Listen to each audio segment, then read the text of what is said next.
Avez-vous déjà ressenti une lourdeur inexplicable lorsque certaines personnes entrent dans une pièce? Avez-vous remarqué un chaos soudain, de la confusion ou des schémas destructeurs dans les relations qui semblent presque surnaturels?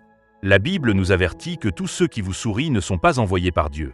Certaines personnes portent, inconsciemment ou même volontairement, des esprits qui cherchent à détruire, manipuler et tromper. Jésus lui-même a discerné les forces cachées à l'œuvre derrière les paroles de Pierre lorsqu'il a dit « Arrière de moi, Satan ». Matthieu 16, 23. Mais comment pouvez-vous reconnaître la présence d'une influence démoniaque chez vos proches? Quels signes subtils les démons utilisent-ils pour opérer à travers les personnes proches? Aujourd'hui, je vous révèle 5 signes d'activité démoniaque chez ceux qui vous entourent et comment discerner spirituellement ce qui se passe réellement. Nous découvrirons comment l'ennemi agit à travers les gens, ce que disent les Écritures sur la façon d'exposer les ténèbres, et surtout, comment rester ferme dans la puissance du Christ.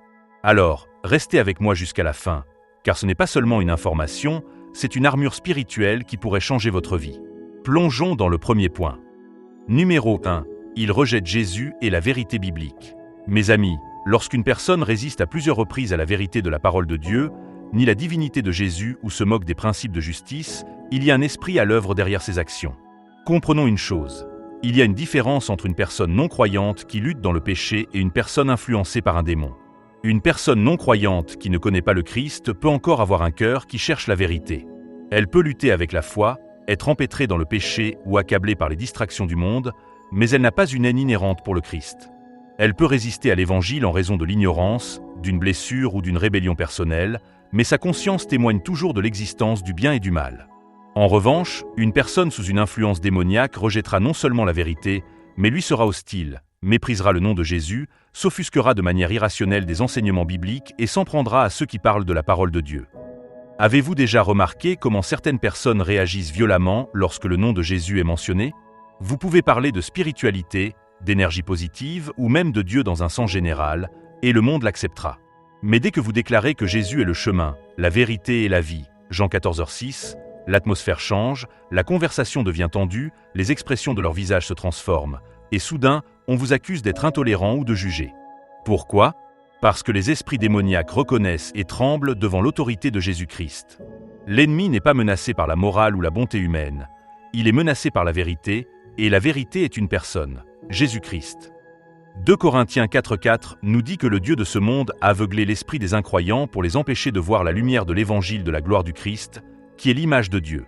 Les esprits démoniaques travaillent sans relâche pour maintenir les gens dans l'aveuglement spirituel, en déformant leur perception de la réalité afin qu'ils rejettent le salut. C'est pourquoi vous pouvez raisonner avec certaines personnes pendant des heures, leur présenter des preuves logiques et historiques de Jésus, leur montrer l'accomplissement des prophéties, et pourtant elles restent endurcies. Ce n'est pas une bataille intellectuelle, c'est une bataille spirituelle. Alors, comment discerner entre un croyant en difficulté et quelqu'un sous la tromperie démoniaque?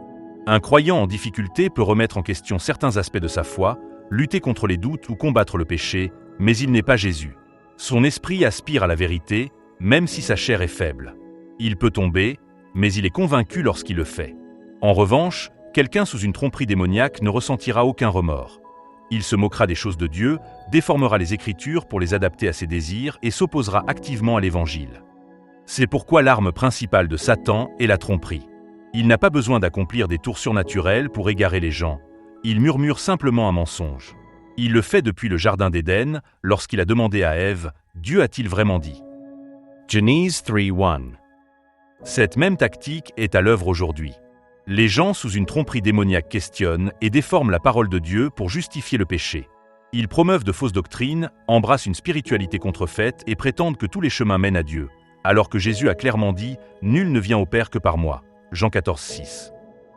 Mais Jésus nous a montré comment gérer ceux qui rejettent la vérité. Quand Pilate se tenait devant lui et lui demandait « Qu'est-ce que la vérité ?»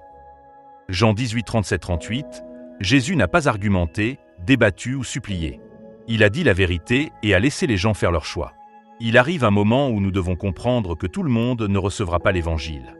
Jésus lui-même a dit dans Matthieu 7,6 « Ne donnez pas aux chiens ce qui est sain, et ne jetez pas vos perles devant les pourceaux, de peur qu'ils ne les piétinent et ne se retournent contre vous. » Certaines personnes ne rejettent pas seulement l'Évangile, mais cherchent à détruire ceux qui le portent. Que devons-nous faire? Premièrement, nous devons rester discernants. tester les esprits et reconnaître quand une personne est simplement en difficulté par rapport à quand elle est sous un contrôle démoniaque direct. Deuxièmement, nous devons rester fermes dans la vérité, ne pas vaciller, ne pas faire de compromis et ne pas diluer l'évangile pour le rendre plus acceptable. Troisièmement, nous devons prier. 2 Corinthiens 10,4 nous rappelle que les armes de notre guerre ne sont pas charnelles, mais puissantes par Dieu pour détruire les forteresses. Nous devons intercéder pour ceux qui sont dans l'esclavage spirituel, en demandant à Dieu d'enlever le voile de leurs yeux. Numéro 2. Il provoque division, conflit et confusion. Bien-aimé, l'ennemi n'est pas toujours évident. Il n'intervient pas toujours sous la forme d'un lion rugissant ou d'un adversaire flagrant. Parfois, il travaille subtilement, s'insinuant dans les familles, les églises et les communautés, semant les graines de la division, des conflits et de la confusion.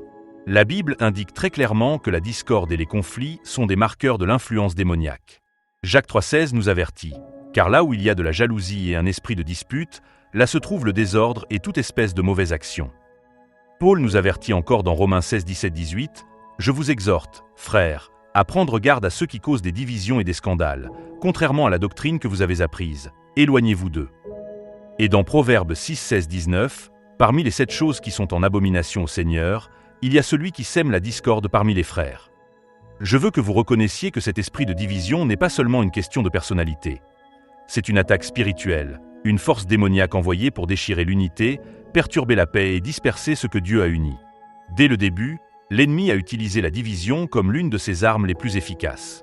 Dans le Jardin d'Éden, Satan a séparé l'homme de Dieu en introduisant le péché. Dans l'histoire de Caïn et Abel, l'esprit de jalousie et de conflit a conduit au meurtre. Et même parmi les disciples, Judas a été influencé par Satan pour trahir Jésus. Luc 22, 3. Certaines personnes peuvent naturellement avoir des difficultés à résoudre les conflits ou avoir une personnalité difficile. Cela ne signifie pas qu'elles sont sous une influence démoniaque. Mais écoutez-moi bien, il y a des gens qui, inconsciemment ou même sciemment, sont utilisés par l'ennemi pour apporter la destruction à des relations, des ministères et des familles. Avez-vous déjà rencontré quelqu'un qui semble s'épanouir dans le conflit ? Chaque pièce où ils entrent est remplie de tensions, chaque conversation qu'ils ont est truffée de ragots, d'accusations et de drames. Ce sont les gens qui murmurent dans les coins, dressent une personne contre une autre et ne recherchent jamais la réconciliation. Ce n'est pas seulement une personne difficile, c'est quelqu'un utilisé comme un outil par Satan pour causer la division. Le diable comprend quelque chose que beaucoup de croyants ignorent. L'unité est une force. Lorsque les gens se tiennent ensemble, prient ensemble, adorent ensemble et agissent comme un tout, rien ne peut les arrêter. C'est pourquoi Jésus a prié dans Jean 17, 21, « Que tous soient un, comme toi, Père, tu es en moi, et comme je suis en toi. » Jésus savait qu'un corps unifié est une force imparable contre le royaume des ténèbres.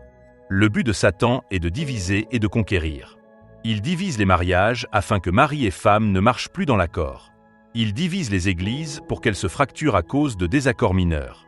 Il divise les familles, provoquant des rivalités entre frères et sœurs, des éloignements parentaux et du chaos au sein du foyer. Et laissez-moi vous avertir, si vous laissez la division s'envenimer, elle détruira tout sur son passage. Jésus lui-même a dit dans Marc 3, 24-25, « Si un royaume est divisé contre lui-même, ce royaume ne peut subsister. Et si une maison est divisée contre elle-même, cette maison ne peut subsister. » J'ai besoin que vous m'entendiez clairement. Tous les désaccords ne sont pas démoniaques. Certains désaccords sont nécessaires. Certains conflits sont des moments divins de correction destinés à apporter clarté et justice. Un véritable ami vous corrigera avec amour, un dirigeant pieux vous réprimandera avec sagesse.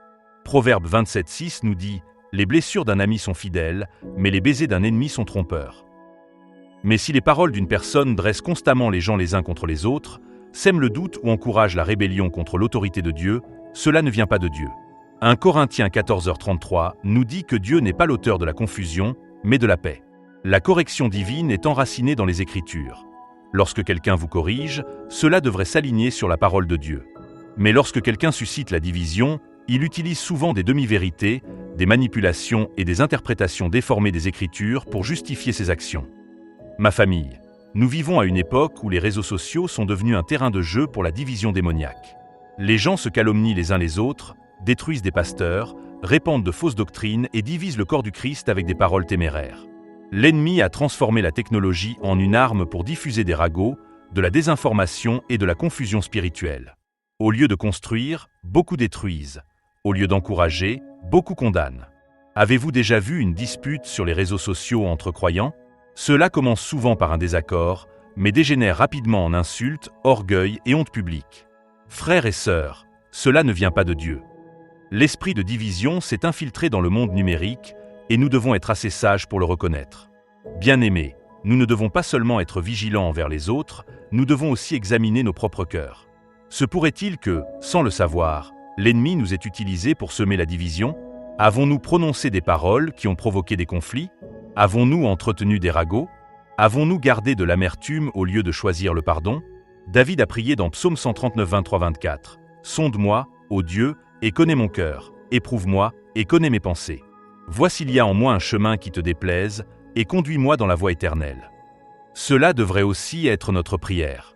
Avant de pointer du doigt, demandons d'abord au Saint-Esprit de révéler les domaines de notre vie qui ont besoin de correction. Numéro 3. Ils affichent une colère, une haine et une violence incontrôlables. Bien-aimés, écoutez-moi bien. L'un des indicateurs les plus forts de l'influence démoniaque dans la vie d'une personne est une colère incontrôlable, une haine et une violence. Ce n'est pas seulement un défaut de personnalité ou un caractère colérique. C'est un point d'appui spirituel que l'ennemi utilise pour apporter la destruction. La Bible nous avertit dans Galates 5, 19-21 sur les œuvres de la chair, énumérant la haine, les disputes, la jalousie, les accès de colère, les dissensions et les factions comme des marqueurs des ténèbres spirituelles. 1 Jean 3,15 va plus loin. « Quiconque est son frère est un meurtrier, et vous savez qu'aucun meurtrier n'a la vie éternelle demeurant en lui. » Et Éphésiens 4, 26-27 nous donne un avertissement critique. « Si vous vous mettez en colère, ne péchez pas, que le soleil ne se couche pas sur votre colère, et ne donnez pas au diable une occasion. » Laissez cette dernière phrase pénétrer, « ne donnez pas au diable une occasion ».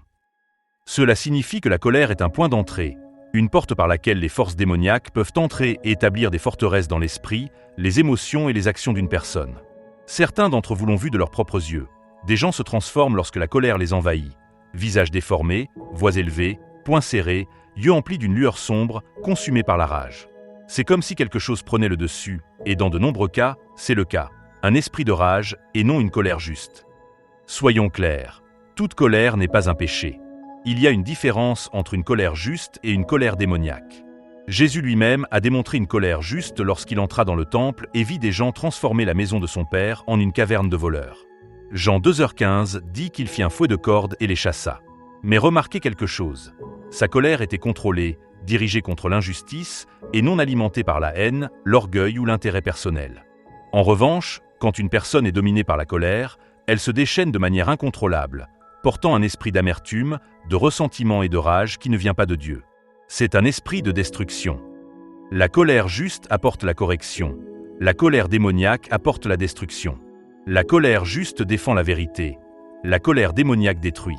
Satan utilise la colère comme une arme depuis la nuit des temps. Dans Genèse 4, 6, 7, lorsque Caïn devint jaloux d'Abel, Dieu l'avertit. « Pourquoi es-tu irrité et pourquoi ton visage est-il abattu? Si tu agis bien, ne relèveras-tu pas ton visage? Mais si tu n'agis pas bien, le péché est tapis à ta porte. Son désir est contre toi, mais tu dois le dominer. » Mais Caïn ne domina pas sa colère. Au lieu de cela, il se laissa consumer par elle, et dans un accès de rage, il assassina son propre frère. Voyez-vous comment l'ennemi travaille? D'abord, il plante des graines d'amertume, puis les nourrit avec l'offense, et finalement, il pousse les gens dans une rage incontrôlable conduisant à la destruction. C'est pourquoi Jésus a dit « Vous avez entendu qu'il a été dit aux anciens, tu ne tueras point. Celui qui tuera sera passible du jugement. Mais moi, je vous dis que quiconque se met en colère contre son frère sera passible du jugement. » Matthieu 5, 21-22. Famille, il y a des gens qui se promènent avec une colère profonde et non résolue. Colère contre leurs parents, contre leurs conjoints, contre Dieu, contre eux-mêmes. Si cette colère n'est pas abandonnée au Christ, elle devient une porte ouverte à l'activité démoniaque. Reconnaissez les schémas de rage incontrôlables. Avez-vous déjà connu quelqu'un qui semble consumé par la colère, toujours offensé, gardant rancune pendant des années, explosant pour des problèmes mineurs, menaçant de violence ou manipulant par l'intimidation? Ce ne sont pas seulement des traits de personnalité, ce sont des indicateurs spirituels. Éphésiens 4,31 nous exhorte que toute amertume, toute animosité, toute colère, toute clameur, toute calomnie et toute espèce de méchanceté disparaissent du milieu de vous. Mais certaines personnes refusent de pardonner. Elles ressassent quotidiennement les offenses passées dans leur esprit. Ce n'est pas seulement la nature humaine. C'est un point d'appui pour les tendances violentes et destructrices de l'ennemi. Si la colère d'une personne conduit à des menaces de violence physique ou à la destruction de biens, c'est un indicateur sérieux d'esclavage spirituel. Jean 10,10 nous dit que le voleur vient pour dérober, tuer et détruire. Les abus verbaux et la haine viennent du cœur. Luc 6,45 nous dit « C'est de l'abondance du cœur que la bouche parle ». Une personne qui crache constamment de la haine, des malédictions ou des calomnies a quelque chose de sombre qui grandit en elle. Comment vous protéger des personnes contrôlées par des esprits violents ou colériques? Reconnaissez les signes avant-coureurs tôt. Si quelqu'un dans votre vie est toujours en colère, toujours amer, toujours à la recherche d'un conflit, comprenez que ce n'est pas normal. Fixez des limites saines, ne vous engagez pas dans leur colère. Proverbe 15 dit « Une réponse douce détourne la colère, mais une parole dure excite la colère. » Ne combattez pas le feu par le feu. L'ennemi veut que vous réagissiez dans votre chair. Répondez plutôt avec sagesse et maîtrise de soi. Priez pour eux, mais ne tolérez pas les abus. Vous pouvez intercéder pour quelqu'un sans lui permettre de détruire votre paix. Jésus s'est éloigné des personnes toxiques. Parfois, la meilleure chose que vous puissiez faire est d'aimer à distance. Numéro 4. Il s'engage dans des pratiques occultes et aime les ténèbres. Bien-aimé, quand une personne est attirée par les ténèbres, quand elle flirte avec l'occulte, quand elle s'adonne à ce que Dieu a explicitement interdit, elle joue avec un feu qui ne brûle pas seulement la chair, mais consume l'âme. La parole de Dieu n'est pas silencieuse à ce sujet. Dans Deutéronome 18:10-12, le Seigneur dit clairement « Qu'on ne trouve chez toi personne qui fasse passer son fils ou sa fille par le feu, personne qui pratique la divination, les augures, la sorcellerie, les enchantements, qui consulte les esprits ou les devins, ou qui interroge les morts. Car quiconque fait ces choses est en abomination à l'Éternel. » L'occultisme n'est pas un divertissement innocent ni une curiosité inoffensive. C'est une invitation directe pour le démoniaque à entrer dans la vie d'une personne. Une fois cette porte ouverte, l'ennemi ne visite pas simplement. Il cherche à régner, à influencer, à tordre, à détruire. L'ennemi est rusé. Il ne se présente pas toujours de manière grotesque et horrible. Non, il se fait passer pour un ange de lumière, 2 Corinthiens 11,14, conditionnant les ténèbres de manière qui semble intrigante, habilitante ou même guérissante. Il murmure des mensonges qui font paraître la sorcellerie à la mode, les horoscopes perspicaces, les médiums sages. Il normalise l'obscurité jusqu'à ce qu'elle ne semble plus dangereuse. Nous voyons cela dans notre culture aujourd'hui. La sorcellerie est reconditionnée comme de la découverte de soi. L'astrologie se déguise en compréhension énergétique. Les cartes de tarot sont commercialisées comme des conseils spirituels. Les médiums prétendent aider les gens à trouver une closure. Mais ce n'est rien d'autre qu'une tromperie. L'ennemi sait que dès qu'une personne cherche la connaissance ou des réponses en dehors de Dieu, elle entre en rébellion. Isaïe 8,19 nous avertit « Quand on vous dira, consultez ceux qui évoquent les esprits et les devins, qui murmurent et chuchotent, répondez, un peuple ne doit-il pas consulter son Dieu? Ira-t-il vers les morts pour les vivants? Entendez-vous? Nous, enfants du Très-Haut, ne devrions-nous pas rechercher la voix de notre Père au lieu des murmures des démons? Certains diront peut-être « C'est juste pour le plaisir, je ne le prends pas au sérieux ». Mais le diable ne se soucie pas de savoir si vous le croyez ou non. Ce qui compte, c'est que vous lui donniez accès. Vous n'avez pas besoin d'adorer les démons pour qu'ils vous influencent. Il suffit de leur ouvrir la porte. Avez-vous remarqué comment certaines personnes, après s'être engagées dans des pratiques occultes, semblent changer? Leur paix est volée, leur comportement devient lourd, leur esprit semble perturbé. C'est parce qu'elles ont invité les ténèbres dans leur atmosphère. Éphésiens 5,11 nous ordonne « N'ayez rien de commun avec les œuvres infructueuses des ténèbres, mais plutôt dénoncez-les. » Cela signifie que nous ne sommes pas appelés à les tolérer, à les excuser ou à fermer les yeux. Nous sommes appelés à faire briller la lumière de la vérité de Dieu sur elles. Peut-être avez-vous rencontré cela dans votre propre vie. Peut-être avez-vous un ami, un frère ou même un parent qui est attiré par ces choses. Ils lisent des horoscopes quotidiennement, consultent des médiums, jouent avec des cartes de tarot ou sont fascinés par des films occultes. Comment gérer cela? Bien-aimés, votre réponse doit être à la fois priante et audacieuse. Ne les confrontez pas avec colère, mais avec vérité, amour et un profond sentiment d'urgence. Aidez-les à voir que leur quête de pouvoir en dehors de Dieu ouvre une porte dangereuse. Partagez les Écritures, priez pour que leurs yeux spirituels soient ouverts, et surtout, intercédez pour eux. Ce n'est pas juste un intérêt occasionnel, c'est une bataille pour leur âme. Numéro 5. Ils ne montrent aucun repentir et sont esclaves du péché. C'est l'état le plus dangereux dans lequel une personne puisse se trouver. Celui où sa conscience est endurcie, son cœur fermé, et où elle ne voit plus la nécessité de se repentir. Jésus lui-même a déclaré dans Jean 8,34 « Quiconque pêche est esclave du péché ». Pas quelqu'un qui trébuche et se relève, pas quelqu'un qui se débat et crie à Dieu pour obtenir de l'aide, mais un esclave. Quelqu'un qui est lié, contrôlé et totalement dominé par le pouvoir du péché. Le péché n'est pas simplement un mauvais comportement, C'est un maître, un tyran cruel qui exige la pleine propriété de la vie d'une personne. Lorsqu'une personne choisit à plusieurs reprises de vivre dans le péché sans remords, sans conviction et sans désir de changer, c'est la preuve qu'elle est enchaînée. Et qui tient les chaînes? L'ennemi. 2 Timothée 2, 25-26 nous dit « Instruis avec douceur ceux qui s'opposent, dans l'espoir que Dieu leur donnera la repentance pour parvenir à la connaissance de la vérité, et qu'ils se réveillent, délivrés du piège du diable, qui les a fait captifs pour faire sa volonté. » Entendez-vous? Pris en captivité. Cela signifie que le péché n'est pas seulement une faiblesse humaine. C'est un piège démoniaque, une prison spirituelle qui requiert une intervention divine pour s'en échapper. Écoutez-moi attentivement. Il y a une différence entre lutter contre le péché et être esclave du péché. Une personne en lutte est dans une bataille.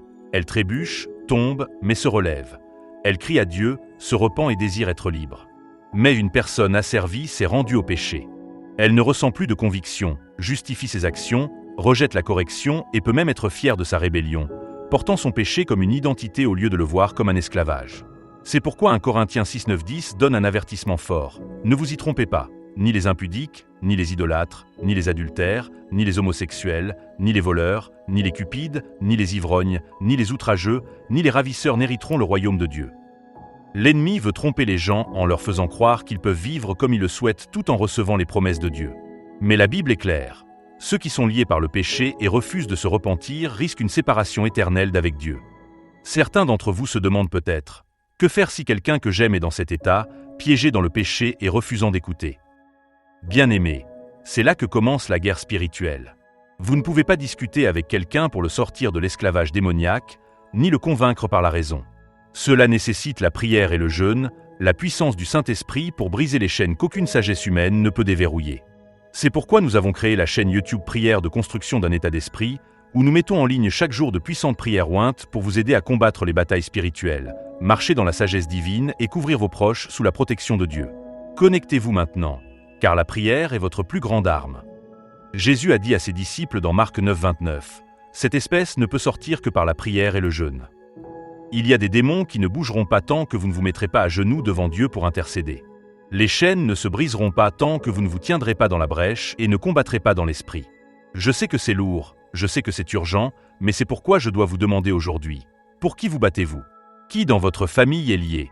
Qui dans votre entourage est asservi? Qui avez-vous vu sombrer de plus en plus dans le péché, tandis que son cœur devient de plus en plus froid envers Dieu?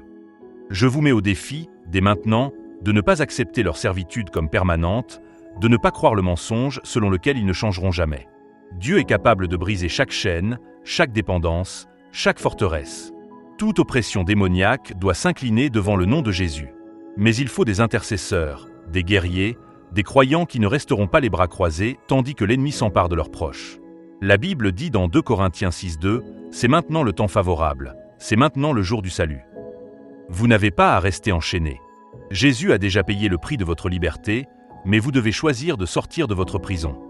Alors que nous concluons cet enseignement, je vous demande de le prendre au sérieux. Vous engagerez-vous à lutter pour leur liberté dans la prière? Allez-vous vous appuyer sur l'autorité de la parole de Dieu et déclarer que le diable n'aura pas le dernier mot sur votre foyer? Je vous mets au défi de porter ce message au-delà de ce moment, de l'intégrer à votre vie de prière, à vos conversations, à votre foyer, et de commencer à briser chaque point d'appui que l'ennemi a essayé d'établir. Car là où est l'Esprit du Seigneur, là est la liberté. Prière. Père, au nom puissant de Jésus, nous nous opposons à toute forteresse démoniaque qui a retenu nos proches captifs.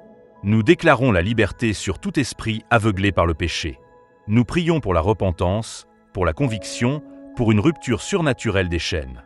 Que le Saint-Esprit agisse sur chaque personne asservie au péché et la ramène sur le chemin de la justice.